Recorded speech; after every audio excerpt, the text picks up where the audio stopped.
नमस्कार, मैं आपका कहानी वाला अजीत। आज लाया हूँ आपके लिए एक ऐसी कहानी जो यकीनन आपको बांध के रखेगी और आप अपने आसपास अपने समाज में इस कहानी से जुड़े हुए किस्से या किरदार या पात्र देखा करते हैं। एक बड़ी मशहूर हमने फिल्म देखी है तारे ज़मीं पर। उसमें हमने एक खास किरदार देखा, एक स्पेशल चाइल्ड का। वैसे बच्चे हमारे समाज में, हमारे आसपास, हमारे अपने परिचितों में, हमारे नज़दीकी अपने करीबियों में अक्सर मिला करते हैं। लेकिन हमारे पास ज़्यादा करने या कहने के लिए उनके लिए कुछ होता नहीं। पर समाज में हमारे पास ऐसे भी हीरोज़ हैं जो उन बच्चों के लिए आगे बढ़कर आते हैं और एक अच्छी शुरुआत, एक नई पहल लेकर आते हैं। अमृतसर शहर में ऐसा ही एक स्कूल है जिसके बारे में मुझे हाल फिलहाल में जानकारी मिली, स्माइल स्पेशल चाइल्ड स्कूल। और जो उसके संस्थापक हैं श्री अमित राठी जी, आज वो हमारे साथ हैं। और मेरी इनसे कुछ वक्त पहले ही मुलाकात हुई और मैं इनके स्माइल स्पेशल स्कूल जाकर आया हूँ। वहाँ मैंने देखा जो परिवेश, जो एटमॉस्फेयर है, जो वातावरण है, यकीनन बच्चों की बहुत अच्छी तरह से उनकी केयर की जाती है, उनको ग्रो करने में मदद की जाती है। तो मेरे मन में एक ख्याल आया कि क्यों ना इस व्यक्ति की इस अनूठी कहानी को और स्माइल स्पेशल स्कूल की कहानी को आप तक लाया जाए। चलिए मिलते हैं अमित राठी जी से और जानते हैं स्माइल स्पेशल स्कूल के बारे में। अमित जी, प्लीज़ अपना परिचय दें और इस बेहतरीन विचार की शुरुआत कैसे हुई उसके बारे में बताएं। पहले तो शुक्रिया अजीत जी, आपने ऐसे टॉपिक के ऊपर ये पॉडकास्ट बनाने की सोची, ऐसे टॉपिक को अपनी कहानी में कवर करने के लिए सोचा। आभार। क्योंकि आजकल लोग जो कहानियाँ सुनना पसंद करते हैं, बड़ी मनोरंजक, एक्साइटेड और ऐसी कहानियाँ सुनना पसंद करते हैं। आज के टाइम में वही चीज़ लोग पसंद करते हैं जो आगे जाके एक्साइटमेंट क्रिएट करे, या वो ऐसे जो टॉपिक हैं वो अछूते रह जाते हैं। और ऐसे अछूते टॉपिक को आपने छूने की कोशिश करी, आप बधाई के पात्र हो इसके।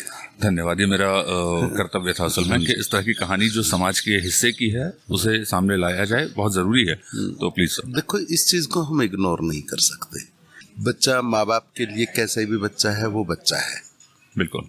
उसे आप किसी भी ढंग से इग्नोर नहीं कर सकते। और हर बच्चे से माँ बाप की बड़ी उम्मीदें होती हैं। बिल्कुल। और बच्चा बाद में होता है, उम्मीदें पहले शुरू हो जाती है।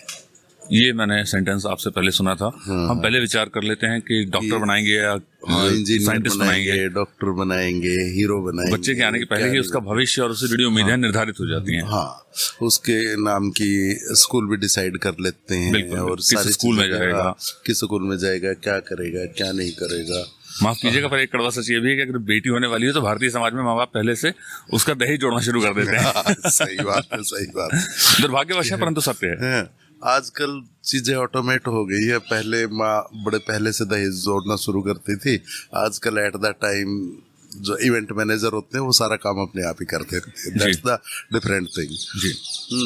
तो ये जो सी चीज़ है, आप अब एक्सपोज करके देखिए कि माँ बाप लेबर रूम में बाहर वेट कर रहे हैं और कोई खुशखबरी आने वाली है, ठीक है, और आप उस चीज़ की होप करिए कि डॉक्टर ने अंदर से बाहर आए और उन्होंने आके बोला लड़का हुआ लड़की हुई, दैट्स द डिफरेंट थिंग। सबसे पहले माँ बाप पूछता जो हुआ ठीक हुआ या नहीं हुआ। बिल्कुल। सेकंड क्वेश्चन होता है लड़का है लड़की है। हाँ, बिल्कुल सही बात। ठीक है। जी जी। पहले लड़का लड़की पूछा जाता था, वो एक प्राचीन भारत। वर्तमान में परिवेश जो है वर्तमान में बदल रहा है, सामाजिक परिवेश वर्तमान में ये है कि भाई जो हुआ ठीक हुआ है। दूसरा होता है ठीक ये लड़का हुआ है लड़की। अब डॉक्टर पहले पे ही कह दे कि बच्चा हुआ, जीरो या नहीं, उसको कोई ना कोई प्रॉब्लम हो सकती है। बहुत बड़ा एक मानसिक आघात है माँ बाप के लिए। बच्चा हुआ जी, लेकिन वो ठीक नहीं लग रहा, उसको कोई ना कोई प्रॉब्लम हो रही, रोया नहीं है, उसने कोई प्रतिक्रिया नहीं दी, कोई प्रतिक्रिया नहीं दे रहा जी। ठीक है, हो सकता है आगे जाके इसमें एट द टाइम डॉक्टर नहीं बोलते। हाँ, लेकिन पेरेंट्स को इतना पेरेंट्स को पता होता है अगर रोया नहीं तो क्या हो सकता है। बिल्कुल। ठीक है, कोई प्रतिक्रिया नहीं दे रहा तो क्या हो सकता है, सभी अवेयर है इस बारे में। जी जी। तो लेकिन उस समय आप देखिए जब उनकी उम्मीद टूटती है तो कौन उनके साथ खड़ा हो सकता है। उस समय डॉक्टर को ही कहते हैं कि डॉक्टर भगवान है उनके लिए, डॉक्टर भी जितना प्रयास होता है वो करते हैं, ठीक है, बिल्कुल। जितना प्रयास है, लेकिन मेडिकल साइंस की और हर साइंस की कहीं ना कहीं कोई ना कोई लिमिटेशंस है, वो वहाँ तक करते हैं। और उस समय अगर कोई ऐसा हो गया, उसके बाद पेरेंट्स की एक ऐसी जर्नी शुरू हो जाती है जो अंतहीन है असल में। जो अंतहीन है। जी। और इस जर्नी का अंत हो सकता है कि अगर उन्हें सही टाइम पे सही डॉक्टर मिल जाए। जी जी। डॉक्टर मिल जाए तो वो अपना स्वार्थ देखे बिना उन्हें सही गाइड कर दे, बिल्कुल सही गाइड कर दे कि दिस इज द केस और आपको ये होना चाहिए। बिल्कुल ठीक। ठीक है, बिल्कुल। आगे जाए तो हमारे जैसे जो प्रोफेशनल है, हमारे जैसे जो लोग हैं, जो थेरेपिस्ट है, ठीक है, वो उसे एक इमोशनल टच के साथ या अपना पूरा कैलिबर लगा के अच्छी तरह समझ के अगर एट सही टाइम पे सही उसको थेरेपिस्ट दे दे तो ये जर्नी काफ़ी हद तक कवर हो जाती है। लेकिन सबसे बड़ी बात बताऊं कि पेरेंट्स के साथ दिक्कत आती है, उन्हें ये चीज़ एक्सेप्ट ही नहीं होती। बहुत मुश्किल होता है उनके लिए स्वीकार कर लेना इस बात को कि ईश्वर की देन जिसका उन्होंने 9 महीने इंतजार किया वो मिल के भी अधूरी मिली। मैं बताऊं ना, आखिर तक ये रहता है पेरेंट्स को, ये चीज़ एक्सेप्ट नहीं कर पाते कि कोई कुछ ऐसा हो गया है जो नहीं होना चाहिए था। वो आखिर तक यूं सोचते हैं कि सब ठीक है, ये हो जाएगा, ये ठीक हो जाएगा। अच्छा, कुछ सलाहकार बहुत होते हैं, बच्चा रेस्पॉन्स नहीं कर रहा, पड़ोस की दादी बोल दे कि अरे उसको हमारा वो था, वो भी क्या नाम है लेट बोल रहा था, वो भी ठीक है। ठीक है, अगर कोई यानी कि बेड वेटिंग करता है, बहुत लेट तक करता है, अरे वो भी 10 साल का था जब तक करता था, ये करता था। वो नीम कोई हकीम रेस्पॉन्स खतरे जान है, जो है, कोई रेस्पॉन्स, जो सलाहकार है ना, वो बहुत बड़ा इसमें रोल प्ले कर उन्हें कहा जाता है नीम हकीम खतरे जान। हाँ, तो वो जो सा अपना एक्सपीरियंस दे देते हैं। अच्छा, ऐसे उसको बताऊं क्या है, पेरेंट्स के सामने एक चीज़ आ जाती है, जो भी ऐसी बात बोलते हैं ना, वो इस चीज़ को बल देते हैं कि बच्चे में कोई कमी नहीं है, ऐसा ही होता है। हाँ, लेकिन तब तक बहुत देर हो चुकी होती है। अच्छा, जो मेडिकल साइंस कर सकती है वो अब करने के लिए समर्थ नहीं बचती। हाँ, मेडिकल साइंस, आप ये देखो ना, एक बच्चा हो गया जी। एक बच्चा पैदा हो गया, उसका सारा सिस्टम बन गया जैसा बनना था। अब उसके बाद मेडिकल साइंस ने क्या करना है उसमें? कुछ भी नहीं भाई। आपके ब्रेन्स के जिसे जैसे सेल्स होने थे, जैसे जो होने थे वैसे बन गए, जो शेप होनी थी बन गई, जो बॉडी की शेप होनी थी बन गई। उसके बाद मेडिकल साइंस का रोल वहाँ से एक अलग हो गया। उसके बाद थेरेपी स्टार्ट होनी है ना, ठीक है भाई। इस चीज़ की कहाँ कोई मेडिसिन है? इस चीज की गुंजाइश बची नहीं। और भाई दिशा बदल मेडिसिन गई। का वो है, उससे पहले का वो, अगर बच्चे को फिट्स आते हैं मेडिसिन है, कोई फिजियोलॉजिकल प्रॉब्लम है अंदर वैसी तो मेडिसिन है, ठीक है। अगर आपको पढ़ाना है, किसी चीज में ट्रेंड करना है, तो मेडिसिन देंगे, आपको ट्रेनिंग देंगे। बिल्कुल। अगर आपको पेंटिंग नहीं आती, पेंटिंग सीखनी है, तो मेडिसिन से सीखेंगे या उससे सीखेंगे? हमें ड्राइविंग नहीं आती, अगर मुझे ड्राइविंग सीखनी है बिल्कुल, तो मुझे उसके जो से कंसेप्ट है उस पर काम करना पड़ेगा। तो वहां से वो विचार उस स्पेशल स्कूल का स्पेशल स्कूल का जो शायद सच विचार है, ये पहले तो बात मेरी इस फील्ड में क्वालिफिकेशन है, पोस्ट ग्रेजुएशन किया है मैंने इसमें। इत्तेफाक से मेरी वाइफ है, वो भी वाइफ आपकी इत्तेफाक से है या प्री प्लान था? नहीं, वाइफ तो प्री प्लान है, वो भी इसी फील्ड से अच्छा, है। वो इत्तेफाक से इस फील्ड में है। उनका होना इत्तेफाक निर्धारित से था पर इत्तेफाक से इस फील्ड में है वो। नहीं, हम दोनों एक फील्ड में थे। ये इत्तेफाक था, ठीक है। वाइफ का होना इत्तेफाक नहीं था सर। तो फिर क्या हुआ कि हम दोनों एक ही फील्ड में हैं। अब जिंदगी गुजारने के लिए कुछ तो करना है। यहाँ पे अमृतसर में जरूरत भी बहुत थी, इस चीज़ की यहाँ पे ज़रूरत भी बहुत थी। मैंने देखा यहाँ के लोग दिल्ली में जाते थे, मेरे फ्रेंड्स के पास जाते थे, कुछ एक मेरे जूनियर्स के पास जाते थे, वो हमें वहाँ से यहाँ भेजते थे कि सर जी ये हमारे पास आए हैं, ठीक है। कुछ हमारे सीनियर्स के पास जाते थे, ठीक है। यहाँ से दिल्ली आप सोचो 3 महीने के लिए थेरेपी करा के आ जाएंगे, 1 महीने के लिए थेरेपीज करा के आ जाएंगे। जब फिर उन्होंने बताना शुरू किया तो फिर उन्होंने कहा कि वहाँ पे हैं सर, उनसे वो कर लो। तो फिर मुझे यूँ रहा कि जब यहाँ से लोग वहाँ जा रहे हैं, इतनी समस्या है, तो क्यों ना हम यहीं पे उन्हें अच्छे तो इस तरह से अमृतसर में स्माइल स्पेशल स्कूल की स्थापना हुई, नींव का पत्थर फैला का वहाँ मतलब से ये आया। है कि जब ये स्कूल स्टार्ट नहीं किया था उस समय कुछ बच्चों को हम थेरेपीज देते थे, कुछ हमारे 3 4 5 स्टूडेंट थे, तो उनमें एक स्माइल भी था, ठीक है। तो वो अच्छा था। स्माइल बच्चे का नाम था? स्माइल बच्चे का नाम था। अच्छा, ओके। तो कईयों ने कहा कि मैं अपनी बेटी के नाम से कि ना मैं स्कूल स्टार्ट करूं, बेटी है मेरी, तो उसके नाम से करूंगा। नहीं, हमारा जो पहला स्टूडेंट है हम उसी के नाम पे स्कूल स्टार्ट करें। तो ये एक एजुकेशनल इंस्टीट्यूट था शुरुआत में, और स्माइल नाम के एक बच्चे के नाम पर ये स्माइल स्पेशल स्कूल आगे चलकर हुआ। बिल्कुल ठीक। ठीक है। तो इसे सर स्पेशल स्कूल हम क्यों कहें? मतलब मैं भी, मेरी ये निजी एक जिज्ञासा थी कि स्पेशल स्कूल हम इसे क्यों कहते हैं? देखो, स्कूल में हम क्या है कि कोई भी चीज़ सिखाते हैं एक नॉर्मल पैटर्न से, नॉर्मल ढंग से सिखाते हैं। तो हमारे बच्चे आते हैं, वो भी, उनको स्पेशल चिल्ड्रन कहते हैं, लेकिन हमारे लिए वो बच्चे में भी नॉर्मल है। स्पेशल उनमें कुछ नहीं है, बस वो भी नॉर्मल बच्चे हैं। उनको जो सिखाने का ढंग है दैट शुड बी स्पेशल। हाँ, इस मायने से ये कहा जा सकता है हाँ, कि ये वो स्पेशल स्कूल है, क्योंकि इसमें सिखाने की जो पद्धति, जो शैली है, वो खास है, वो स्पेशल है। और अच्छा, इसीलिए वो स्पेशल बच्चे हैं। एक्चुअली ये स्पेशल चिल्ड्रन बोलते हैं, जी। मेरे ख्याल से वो नहीं बोलना चाहिए। स्पेशल एजुकेशन ठीक है, हाँ, स्पेशल तो- चिल्ड्रन गलत है। ये भाई बच्चे तो बच्चे ही हैं। शब्दों का असल में जीवन में बड़ा महत्व है सर, और बहुत पर्टिकुलर होते हैं शब्द। हम लेबल कर देते हैं। हाँ, ये टैगिंग गलत है। और अगर एक दूसरे अगर इसका पहलू देखा जाए सर, तो बिल्कुल ठीक है, वो स्पेशल चाइल्ड हैं। वो स्पेशल इसलिए हैं, मैं दर्शकों से भी ये बात कहना चाहूँगा, जो मेरा निजी विचार है इस चर्चा के माध्यम से बाहर निकला।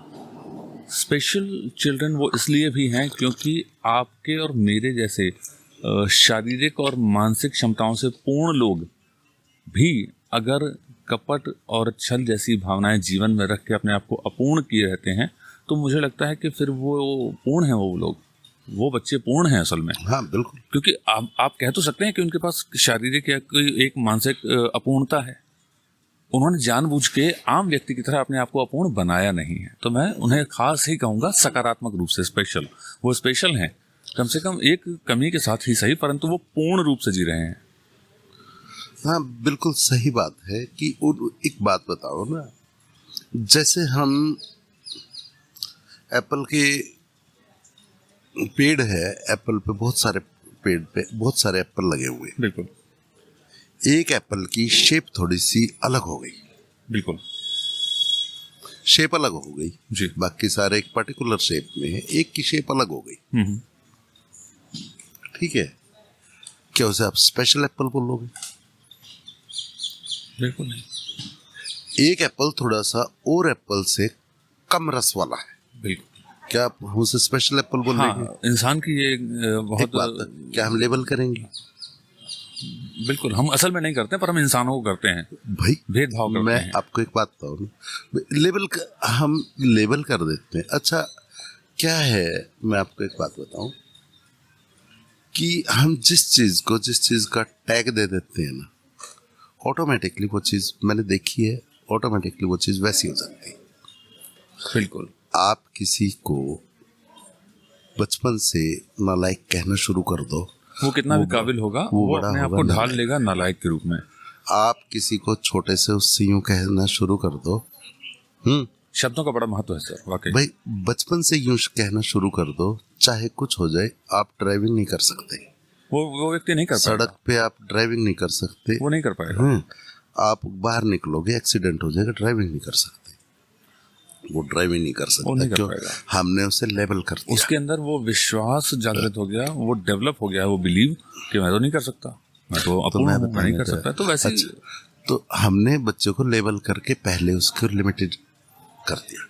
अच्छा, मैंने बहुत सारे पेरेंट्स ऐसे देखे हैं जिन्होंने अर्ली टाइम पे एक्सेप्ट कर लिया, अर्ली टाइम पे एक्सेप्ट कर लिया।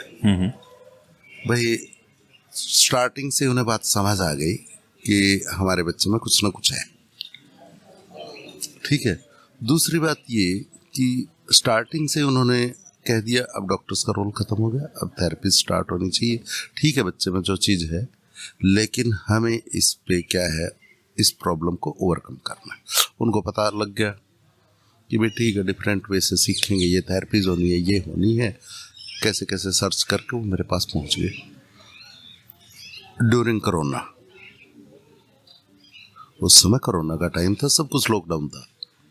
बच्ची को लेके 20 महीने की बच्ची, 20-22 महीने की बच्ची, वो 2 साल की नहीं हुई थी उसमें। लॉकडाउन था लेके, और बच्ची हद से ज़्यादा हाइपर एक्टिव, और डॉक्टर्स ने ये गाइड किया हुआ था कि ये बच्ची बोलेगी नहीं। नॉर्मल स्कूल जाना दूर की बात, वो अगर अपने लायक हो जाए तो बहुत बड़ी बात है। आपसे कम अपनी ज़रूरतें बता दें और ये कुछ हो जाए, आराम से बैठ जाए, अपना काम कर ले, बहुत बड़ी बात है। नहा धो अपने आप ले, बहुत बड़ी बात है। और पेरेंट्स का ये था कि नहीं, वो सब कुछ करेगी, हम राइट टाइम पे राइट थेरेपीज देंगे। ड्यूरिंग कोरोना मेरे पास लेके आए, तो मैंने क्या किया कि मैंने पूछा लॉकडाउन है, ये है, वो है। उसके पेरेंट्स ने साफ कहा कि कोरोना होएगा तो ठीक हो जाएगा, लेकिन ये इसका टाइम निकल गया तो हम दोबारा कहाँ से लाएंगे। बिल्कुल सही। हमें टाइम पे प्रॉब्लम का पता चल गया, हमने एक्सेप्ट कर लिया, टाइम पे हमें इसको थेरेपी जो सी है वो देनी है। बिल्कुल ठीक है, जायज़ बात, उन्होंने बिल्कुल सही अप्रोच रखी। हाँ, बोले जी ये लड़की है, ये आप हो, हमें आप पे विश्वास है, हमें कहीं नहीं जाना। हालांकि कुछ टाइम के बाद मैंने उन्हें कहा कोई सेकंड ओपिनियन लेना हो, कहीं पे वो करना हो, क्योंकि कई बार कोई आप पे हद से ज़्यादा विश्वास कर दे तो भी आप घबरा जाते हो। ये हकीकत है। हमारे मन में एक आशंका पैदा हो जाती है कि ऐसा ना हो कि इसी वक्त इस बच्चे को मेडिकल ट्रीटमेंट की भी जरूरत नहीं हो सकती है, और हम उसे पीछे कर रहे हैं। भाई मैंने कहा कि आपको अगर कहीं कोई सेकंड ओपिनियन लेनी हो, कहीं कोई थेरेपी लेनी हो, कहीं कुछ वो लेना हो, तो आप वो भी कंसिडर कर सकते हो। उन्होंने क्या कहा, जी हमें नहीं पता, हम आपके पास ले आए हैं, अगर आपको कहीं सेकंड ओपिनियन लेनी है तो इसके लिए ले लो।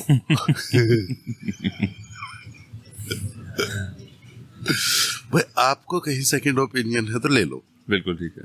ठीक है, जो इसके बारे में डिसीजन लेना है ना, वो आपको लेना है। उन्होंने एक तरीके से आपके हवाले कर दिया, उस बच्चे को आपके सुपुर्द कर दिया। हाँ, जो कुछ करना है आपको करना है। जब आप कहोगे जब हम ले आएंगे, जब कहोगे जब हम ले जाएंगे, जो कहोगे हम प्रोवाइड कर देंगे। बिल्कुल ठीक है, बच्ची ठीक चाहिए। और आपको एक बात बताता हूँ कि अब वो बच्ची स्प्रिंगडेल स्कूल में पढ़ती है।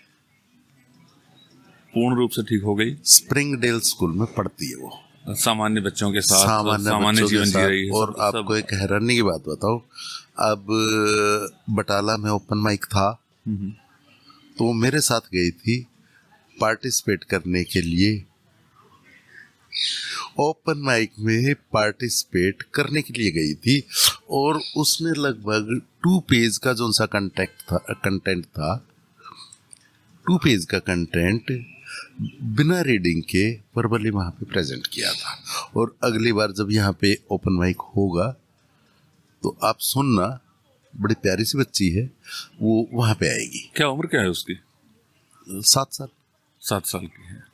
और उसने आपके पास कितना समय बिताया? वो अभी भी आती है मेरे पास, अभी भी आती। अब उसने क्या है कि दोबारा से आना स्टार्ट किया है। एक्चुअली उसके पेरेंट्स का, मैंने तो उसको फ्री करके भेज दिया था, ठीक ठाक है, चल रही है।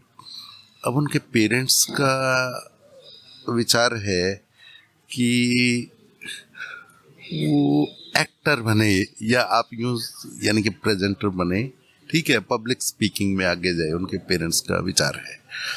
तो वो कह रहे हैं कि इनिशियल ट्रेनिंग सर आप दो पोइट्री वगैरह पढ़ना सिखाओ, रीडिंग वगैरह, स्टेज पे बोलना सिखाओ, इस चीज़ के लिए। मैं पॉज लूँ वरना भूल जाऊंगा। क्या? हाँ बिल्कुल। ये एक बहुत ही बेहतरीन मिसाल है आप सभी के सामने कि विश्वास में, भरोसे में कितनी ताकत होती है। मैं आभार व्यक्त करूंगा उस बच्ची के माँ बाप के प्रति जिन्होंने विश्वास रखा अपने बच्चे पर, ईश्वर पर और शिक्षा पर, जो स्पेशल एजुकेशन जिसको हम कह सकते हैं, उस पर उन्होंने भरोसा किया। और आपके सामने ही आपने जैसे सुना कि किस प्रकार से न केवल वो बच्ची उस विश्वास के भरोसे पर, उस विश्वास की शक्ति पर न केवल सामान्य जीवन जीने लगी, बल्कि अब वो इतनी प्रगति शो कर चुकी है, इतनी प्रोग्रेस शो कर चुकी है कि अब उसके पेरेंट्स को यकीन है कि वो बच्ची पब्लिक स्पीकिंग भी करेगी। तो आपके आसपास अगर कोई भी ऐसा बच्चा है जिसे स्पेशल एजुकेशन की ज़रूरत है, उस पर सबसे पहले तो आप विश्वास कीजिए, सही समय पर विश्वास कीजिए, उसे पहचानिए, उसकी ज़रूरतों को पहचानिए और उसे उन ज़रूरतों को पूरा करने में मदद कीजिए विश्वास के साथ। अब चलते हैं कहानी का आगे वाला हिस्सा सुनते हैं। जिन पेरेंट्स को ईश्वर के द्वारा ये ऑटिज्म जैसी समस्याओं से जूझते हुए बच्चे दिए जाते हैं उपहार में, उन पेरेंट्स के प्रति आपकी कोई सलाह या कोई सुझाव जीवन के किसी हिस्से के लिए? मैं आपको एक सीधी सी बात कहूं, जितना जल्दी आप एक्सेप्ट करोगे, पहचानो और एक्सेप्ट करो, पहचानना भी जरूरी है। जितना जल्दी एक्सेप्ट करोगे, ठीक है, उतना जल्दी आपका रास्ता आसान हो जाएगा। बिल्कुल ठीक। क्योंकि जब तक आप ये डिसाइड करते हो कि हमें थेरेपिस्ट की तरफ जाना है या दवाइयों की तरफ जाना है या दुआओं की तरफ जाना है, ठीक है, उतने में एज निकलती रहती है। बिल्कुल।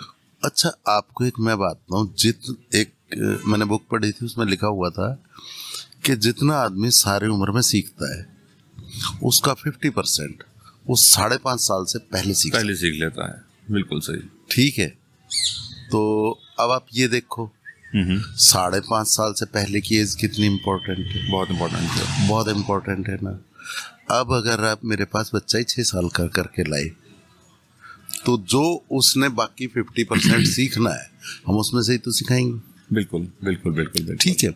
अच्छा, दूसरी बात बताऊं क्या है कि हम वही इतने ही न्यूरॉन्स वो बच्चे लेके पैदा होते हैं, उतने ब्रेन के न्यूरॉन्स वो लेके पैदा होते हैं, उतने ही आपके हैं, उतने ही मेरे हैं। और दूसरी बात ये है कि कहते हैं 80 अरब न्यूरॉन है इसके आसपास है, कोई 80 अरब कहता है, कोई 70 अरब कहता है, यानी कि कोई 85 अरब कहता है। कितने इतने न्यूरॉन सभी लेके आए हुए हैं, हम सबका इस्तेमाल थोड़ी करते हैं, बिल्कुल। वो है कि वो जो न्यूरॉन्स उनके जितने ज्यादा पैटर्न बन जाएंगे आपस में, उतना नॉर्मल होता जाएगा। सिंपल सी साइंस है। बिल्कुल। तो जितनी एक्टिविटी करोगे, जितनी एक्टिविटी ज्यादा करोगे, उतने न्यूरॉन्स में कनेक्शन बनते जाएंगे। तो सही समय पर अगर उन न्यूरॉन्स को, ब्रेन के उन टिश्यूज को, सेल्स को आप एक्सरसाइज के थ्रू एंगेज करेंगे, हाँ, वो पैटर्न्स उतनी जल्दी बनते चले जाएंगे। हाँ, इसमें कोई स्पेशल टेक्निक, रॉकेट साइंस और इसमें थेरेपी और ऐसी कोई बात नहीं है। सिर्फ जरूरत है पहचानने की और स्वीकार करने की। एट द टाइम पहचान लिया, अर्ली आइडेंटिफिकेशन जैसे ही होगी वैसे ही आप ठीक थेरेपिस्ट के साथ आप उसके जो से थेरेपी स्टार्ट हो गई, बिल्कुल, तो वो ठीक टाइम पे पहुंच जाएंगे। दूसरी सबसे बड़ी बात बताऊं,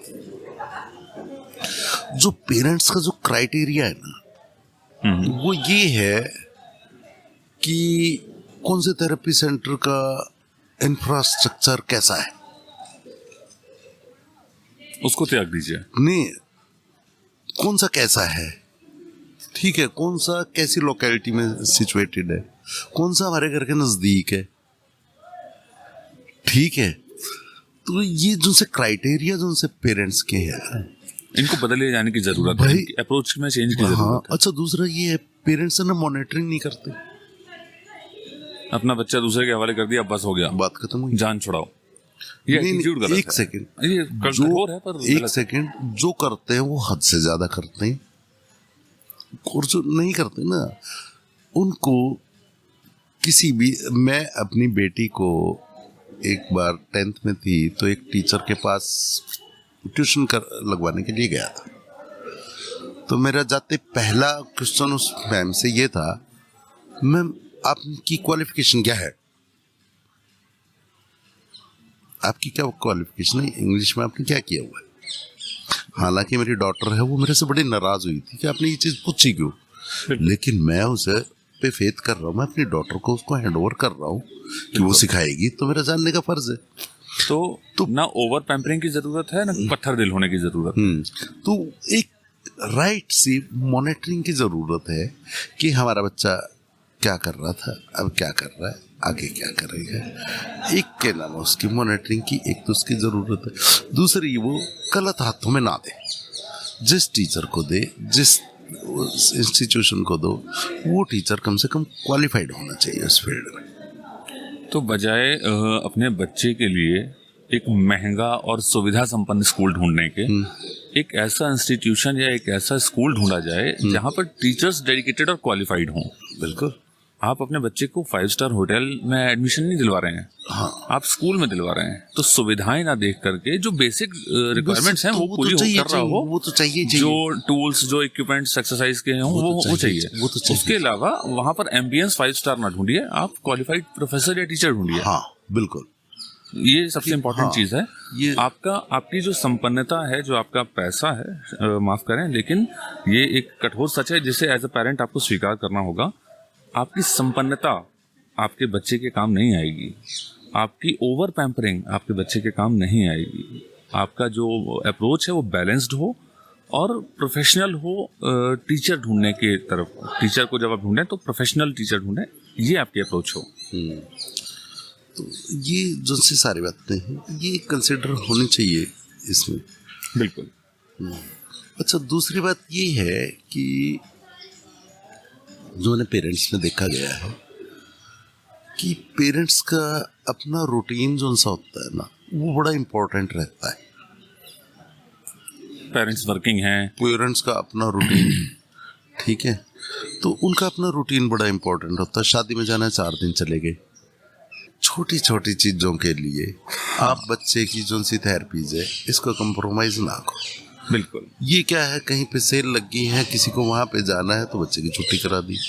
कहीं पे कोई किसी का बर्थडे है पड़ोस में, कहीं पे दूर कोई वो हुआ है, सभी वहाँ जा रहे हैं, बच्चे की छुट्टी करा दी। भाई बच्चे का जो सही टाइम है ना, दोबारा कभी नहीं आएगा। बहुत कीमती है, एक एक लम्हा कीमती है। हाँ। पैटर्न बन रहा है, एक चेन बन रही है लर्निंग प्रोसेस की। अगर इसमें से एक कड़ी भी टूट गई तो दोबारा नई कड़ियों को श्रृंखला से जोड़ना पड़ेगा, जो कि बहुत कठिन हो जाएगा। और फिर अंत में हम टीचर की कमी निकालते हैं कि शायद ये सिखाने में समर्थ नहीं थे। नहीं, आपको ये टीचर आप कमी निकाल भी लेंगे तब भी नुकसान तो आपका हो चुका है। भाई नुकसान तो टीचर आपका ही अपना हुआ रोल है। प्ले कर रहा है, टीचर को क्या है, अपना रोल प्ले कर आप रहा है। टीचर की कमी निकाल भी लें तब भी अंत में नुकसान आपका ही है, आपका ही बच्चा ग्रोथ से रुक रहा है। इन चीजों का ध्यान देना जरूरी है, क्योंकि बताऊं हमें वो सारी चीज सेक्रीफाइस करनी पड़ेगी भाई बच्चे के लिए। बलिदान के बिना तो कुछ भी नहीं होता। संभव नहीं है ये जंग जीत पानी। टीचर्स को अच्छा, ये प्रैक्टिकल बात बता रहा हूँ मैं, जी, जिन्होंने वो चीजें सेक्रीफाइस करी है, ठीक है, मैं आपको दर्जनों ऐसे पेरेंट्स बता सकता हूँ जो यहीं पे अमृतसर में अपने संपर्क के, जिन्होंने इस चीज़ के लिए पूरा सेक्रीफाइस किया। एक्चुअली अब है ना, बड़ा टाइम हो गया मुझे इनके साथ काम करते हुए, ठीक है। आज से 15 साल पहले मुझसे ये बात करते तब, जब तो पेड़ बड़ा हो रहा था ना, अब उस पर फल आ चुके हैं। अब मैं अपना एक्सपीरियंस, मेरे पास एक्सपीरियंस बताने के लिए बहुत है। 3-4 दिन का पॉडकास्ट चलेगा वो। ठीक है। ये चर्चा 3-4 दिन की चल जाएगी। मैं ये बता रहा हूँ कि जिन्होंने इस चीज़ के लिए सेक्रीफाइस किया, जी, ठीक है, उनके बच्चे अब बड़े नॉर्मल है। अब मुझे एक बच्चा के नाम है, यहीं पर ट्रिलियम मॉल में अपना ही स्ट्रीट म्यूजिक का प्रोग्राम था, वहाँ पे मिला था बच्चा, उसके मदर वहाँ पे मिली, और बच्चा मेरे से भी लंबा, बड़ा स्मार्ट हो। मैं उससे मिला, जी बेटा कैसे हो, अच्छा, उसने मुझे पहचाना, राठी सर नमस्ते। मैंने कहा नमस्ते। मैंने तो पहचाना नहीं, जब उसके पेरेंट्स को देखा तो पहचाना।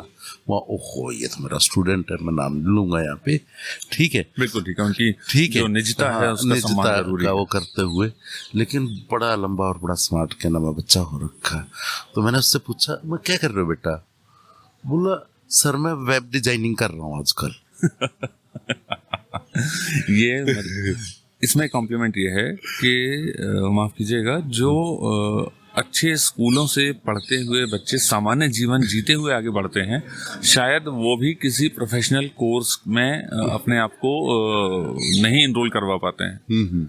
और एक बच्चा जिसकी ज़रूरत थी स्पेशल एजुकेशन की, वो आज इस कोर्स में है। तो मैं बता तो रहा हूँ, मैं नया बता रहा हूँ चीज़ ना। है सर ये, मतलब बोला जी कमाल वेब है। डिजाइनिंग कर रहा हूँ। मैं अच्छा, देख के बड़ा हैरान हुआ। मुझे जब पता चला कि मैंने करिश्मा कर रखा है। अच्छा मजे की बात तो, जो उसकी मदर फर्स्ट टाइम मुझे मिले थे, वो किसी ऐसे सेमिनार में मिले थे, किसी स्कूल में सेमिनार था, वहाँ पे मैं गया हुआ था, किसी माध्यम से वो मेरे को मिले थे। तो बड़े रिनाउंड स्कूल में वो बच्चा पढ़ता था। तो वो बेचारे बड़े परेशान थे, उसके मदर किस लिए कि स्कूल से निकालने का अल्टीमेटम दे दिया था उसको। उस समय बच्चा 3 साल का था कि जी मेरे बच्चे को स्कूल से निकाल दिया, अब वो मेरी रजिस्टर नहीं करेंगे, नेक्स्ट क्लास में नेक्स्ट सेशन में हमारे बच्चे को नहीं जाने देंगे। ठीक है, नर्सरी उसकी होगी, क्यों? क्योंकि वो टिक के नहीं बैठता, वो पेंसिल की होल्डिंग नहीं है, लिखता नहीं है। भाई पेंसिल की होल्डिंग नहीं है इस चीज़ के लिए, मैं हद होगी जी। वो निकाल दिया, मगा जी 3 महीने का आप समय ले लो, हम चलते हैं काम करते हैं। तो 3 महीने का स्कूल भी किसी बच्चे का बुरा नहीं चाहते, निकालना नहीं चाहते, ठीक है। उनका अपना एक क्राइटेरिया है कि सभी बच्चों के साथ बच्चा चलना चाहिए। अलग तरह के सामाजिक दबाव रहते हैं।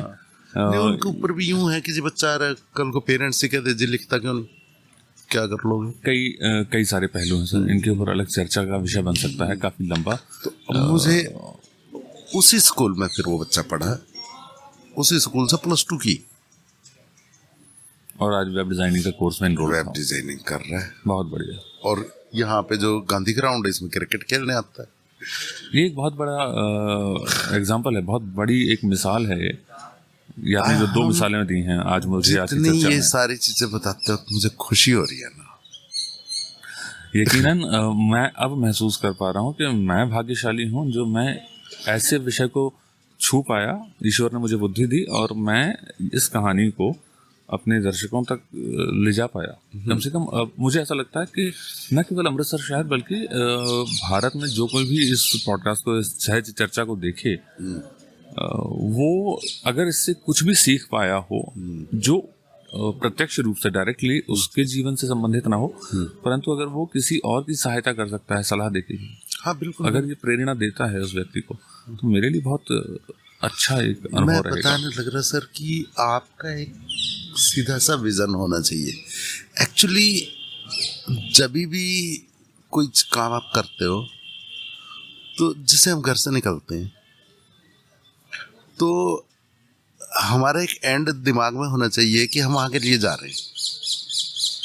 कोई भी जर्नी है, हम वहाँ के लिए निकल रहे हैं, एंड हमारे माइंड में होता है। जैसे ही हमारे पास बच्चा आता है, ठीक है, तो बच्चे का भी एक एंड हमारे उसमें होना चाहिए, हमारा एक विजन होना चाहिए कि ये बच्चा आया है, अब हम विजन ही 2 महीने का, 3 महीने का, 6 महीने का लेके चलेंगे, ठीक है, तो कैसे हो चलेगा? हमारा एक विजन होना चाहिए, ये बच्चा है जो भी हो, इसे सामान्य जो उनसे जीवन है वो जीने लायक हमें बनाना है, ठीक है।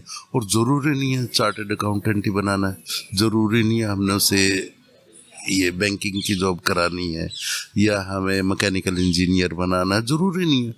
बहुत सारे लोग हैं जो ये नहीं करते फिर भी सामान्य जीवन जी रहे हैं। मेरी अभी अमित राठी जी से चर्चा हुई इस बारे में बैक ऑफ द कैमरा कि इस विषय को हल्के में नहीं लिया जा सकता और ये बहुत विस्तृत एक विषय है, बहुत वाइड सब्जेक्ट है जिस पर चर्चा हमें दूसरे हिस्से में भी आगे करनी होगी। पहले ही हिस्से को हम आपके लिए बोरिंग नहीं बनाना चाहेंगे, तो अगले एपिसोड में, इसी चर्चा के अगले एपिसोड में हम बात करने वाले हैं कि जिन बच्चों को स्पेशल एजुकेशन की ज़रूरत है, ऑटिज्म वगैरह से जो बच्चे रूबरू हो रहे हैं, उनके लिए माँ बाप, उनके जो पेरेंट्स हैं, उनके परिजन हैं, वो परिवार में किस तरह का माहौल बना के रखें, कौन कौन सी एक्टिविटीज़ हैं जो आप घर में भी मिनिमम घरेलू संसाधनों के साथ करवा सकते हैं, और कैसे आप सहज रूप से उन बच्चों के साथ नियमित रूप से डील करें, उनके साथ एक्सरसाइज वगैरह प्लान करें। ये सारे टॉपिक्स और साथ में कुछ और बोनस टिप्स भी जो इनके अनुभव से हमें प्राप्त होंगी, वो आपसे साझा की जाएंगी। और अगर आपके कोई सवाल हैं तो कमेंट बॉक्स में इस वीडियो के उसे प्लीज़ ड्रॉप करें, ताकि हम अगले वीडियो में उन्हें कवर कर सकें और आपके उन सवालों के जवाब एक्सपर्ट्स के द्वारा दिए जा सकें। अगले एपिसोड की प्रतीक्षा करें, जल्द ही आने वाला है। स्माइल स्पेशल स्कूल अमृतसर से अमित राठी सर और मैं आपका कहानी वाला जल्द हाजिर होंगे। ओके।